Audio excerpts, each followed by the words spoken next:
Coming up on 9 News Mornings. With the dry and windy conditions, a small fire can quickly become a big threat. Several wildfires across Colorado caused communities to evacuate, including an entire town. How firefighters statewide stay ready to help each other. And for the first time, a president of the United States is facing criminal charges. Former President Donald Trump has been indicted, and we hear reactions from local lawmakers. Plus, the pandemic threw off graduation plans for many students. One school in Arvada has come up with a program that helps students get in their caps and gowns, and it's pretty cool. 9 News Mornings starts now. Well, good morning, everyone. Happy Friday. Oh, yes, feels so good to hear you say that. It's been a week.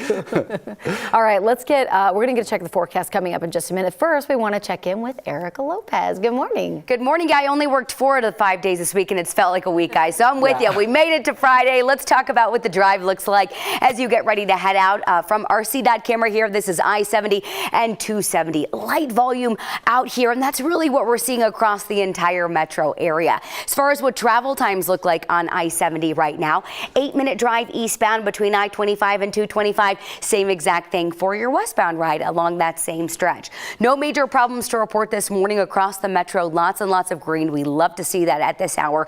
So we'll take a look at some travel times for you. Quick 10-minute ride into Commerce City right now on westbound 76. So no major issues to report. Smooth sailing on both sides of I-25 between downtown and the Denver Tech Center and the Tech Center and downtown. 14-minute ride or quicker there. And really quickly here, if you're going to be traveling on 225 early this morning, no problems to report. 10-minute travel time both directions. And thank you, Erica. Boy, we have clear skies, but the winds will be back again today, except instead of the 69-degree reading we saw yesterday, only about 53 degrees. So those winds are really going to blow that cold air around, and you're going to feel it. 35 degrees is where we sit right now, not all that bad. Some scattered snow showers for the high country, even had a few snow showers over northeastern Colorado that are all dying down. We'll see mostly clear skies out here on the eastern plains as the day goes on. A little snow on the high country, but then tomorrow, even that dissipates, and we'll see sunny to partly sunny skies pretty much around the state. So today, 53 degrees, partly cloudy, windy and cooler once again.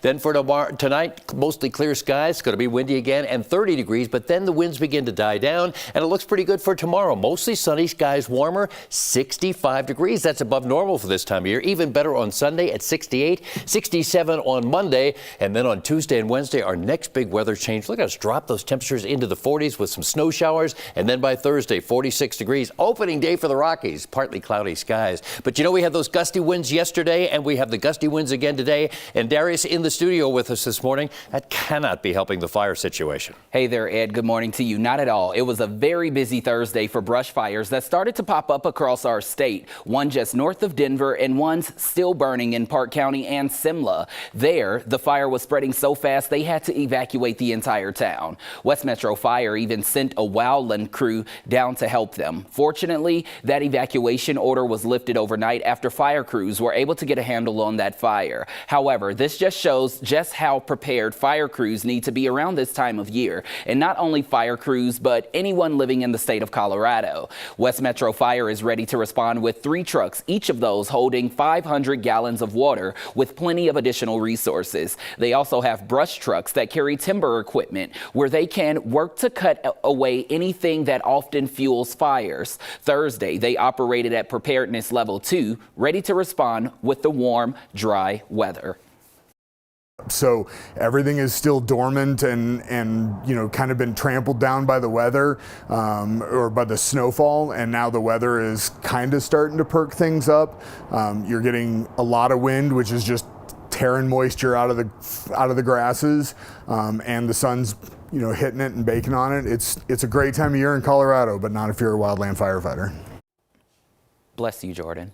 Right now, West Metro says some of the biggest concerns are chains hanging from trucks that could potentially spark fires, people who are also throwing cigarette butts out the window. Even the smallest thing can start a fire, and it can quickly get out of hand. So they want you to be able to be mindful of that. Corey and Jordan. Yeah, Darius, it's worrisome because so many people think, oh, we've had so much snow. It's been such a cold, wet year, but like that doesn't really last for us. And that's the one thing they talked about. Just looking at these last last 2 weeks how warm it's gotten. It's really dried out a lot of that moisture that we've gotten over the last couple of months. And again, many people think back to the Marshall Fire, how quickly that sparked up and started. And it really leaves a lot of anxiety for firefighters and even people who live right here in our state. As we can only imagine. All right, Darius, thank you.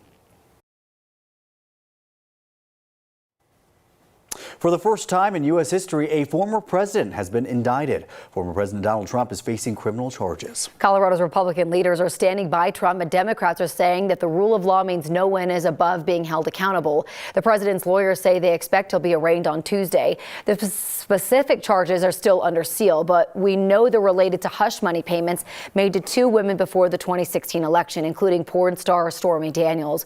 Both women claim they were paid to be quiet about affairs with Trump.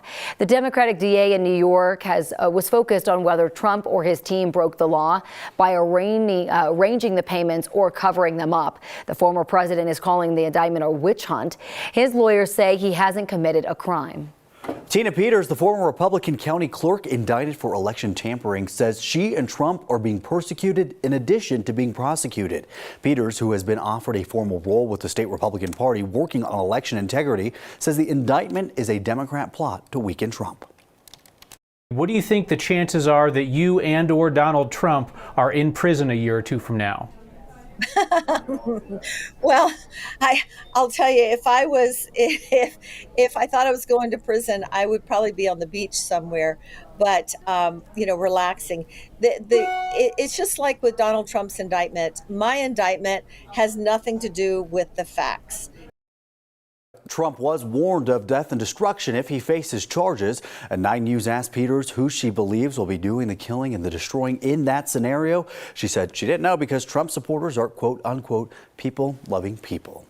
The former president is still facing criminal investigations in Georgia and Washington tied to his efforts to overthrow democracy and stay in power after the 2020 election.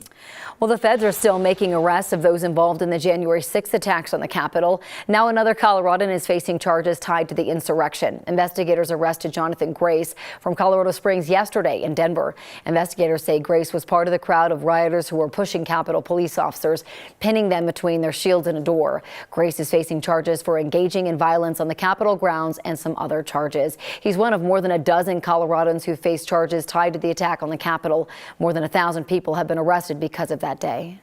Today, the owner of the LGBTQ+ nightclub where a shooter killed 5 people last November has to show up in court. The suspect's defense attorneys filed a subpoena against the owner of Club Q. They're asking the owner to bring nearly 2 years worth of surveillance video from Club Q going back to February of 2021.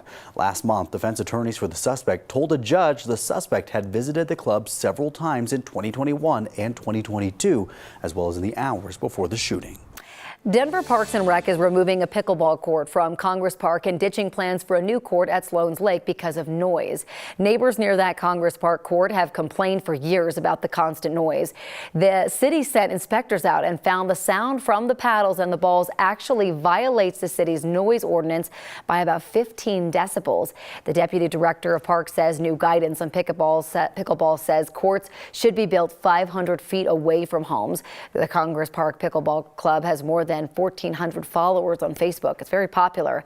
They admit the game is noisy and they want the city to figure out a way to lessen the noise and build more facilities for a growing sport.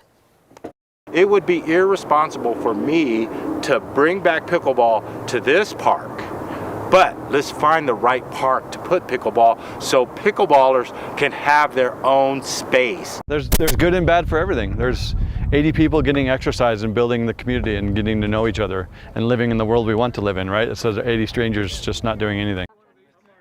Now down in Centennial, they just passed a 6-month ban on new outdoor pickleball courts until they can figure out the noise issue. Denver is going to look at several other parks for potential pickleball operation, but that could take 2 to 3 years.